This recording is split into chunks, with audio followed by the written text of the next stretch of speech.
Hi, I'm actor Ian Champion, and welcome to History of Horror Cinema, my personal podcast tour of the good, bad, and the ugly of horror movie history. If you like what you hear, please don't forget to hit subscribe. The Ghost of Frankenstein, 1942. March 1942 saw another installment in the revival of one of Universal's celebrated icons with the release of The Ghost of Frankenstein. By now there was a growing lack to the luster, and although some of the welcome ingredients were still in evidence, the franchise's new downgrading to B-movie status could be detected on screen. Ghost was the third sequel to the original, which meant that each film's seemingly definitive end had to be staved off with increasing implausibility. After bringing the house down twice around his ears in the first two films, and then falling to the presumed no-way-back demise of a molten hot sulfur pool at the end of Son of Frankenstein, how was the studio going to reactivate the monster once more? And who would be the catalyst, since both the original creator Henry and his son Wolf were dead, and Igor had been shot to death at the end of Son? Scott Darling and Eric Taylor, who wrote the Lugosi horrors Black Friday and The Black Cat, both of which I've covered in previous episodes, came up with a cunning solution that returned both the Hungarian star and creature. By having the time-honored wrathful villagers of Frankenstein Town blow up the castle to hopefully erase the curse befalling their prosperity, they unwittingly shatter the sulfur encased around the monster. Igor's survival is simply attributed to only being wounded after being riddled with bullets. This argues his desire in this film for immortality as unnecessary, since he's clearly as indestructible as his mute Hulk pal. Earl C. Kenton, last seen in the genre directing 1932's Island of Lost Souls, a previous episode of mine, keeps a crisp pace, however, across the improbable expositions. The screenplay asks us to swallow the further revelation that Henry had not only one son but two, with Ludwig proving that scientific pioneering truly is a Frankenstein family business.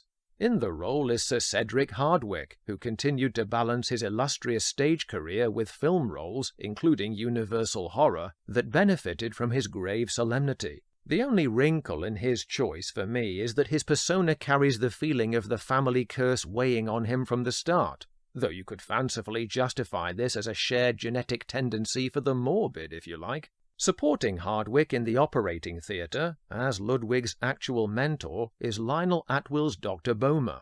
Atwill was enjoying a brief respite from his literal trials with a busy year, and here is essentially the white-smocked experimenting madman we'd just seen in the previous week's release of The Mad Doctor of Market Street. Boris Karloff had understandably escaped from the binding shackles of playing the monster after 3 films. The lengthy multi-hour burden of daily makeups had been punishing enough, on top of the psychologically wearisome task of regenerating enthusiasm for a series he shrewdly foresaw earlier as diminishing in quality over time. He would come back as Dr. Niemann for House of Frankenstein in 1944, but for now, Universal had the perfect actor to lumber forth as a replacement, Lon Chaney Jr. As a younger man and hungry to capitalize on his success in 1941's The Wolfman, Chaney was in many ways a good fit as the monster.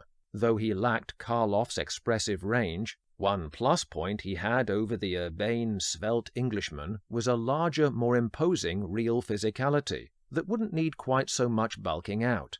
Chaney did feel the constraint of typecasting, yet he was glad to build on his marquee value and suffered the time-consuming, though high-quality sessions with Jack Pierce that created his facial similarity to Karloff's monster.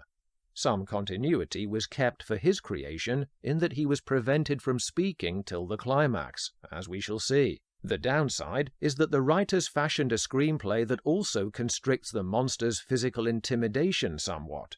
Each time he threatens to run amok, he is pacified, mainly by the innocence of the charming little girl Cloestine Hussman, Janet Ann Gallo. There is also a trial scene in which he is an enormously incongruent defendant manacled to the stand, while local lawyer Ralph Bellamy handles his case.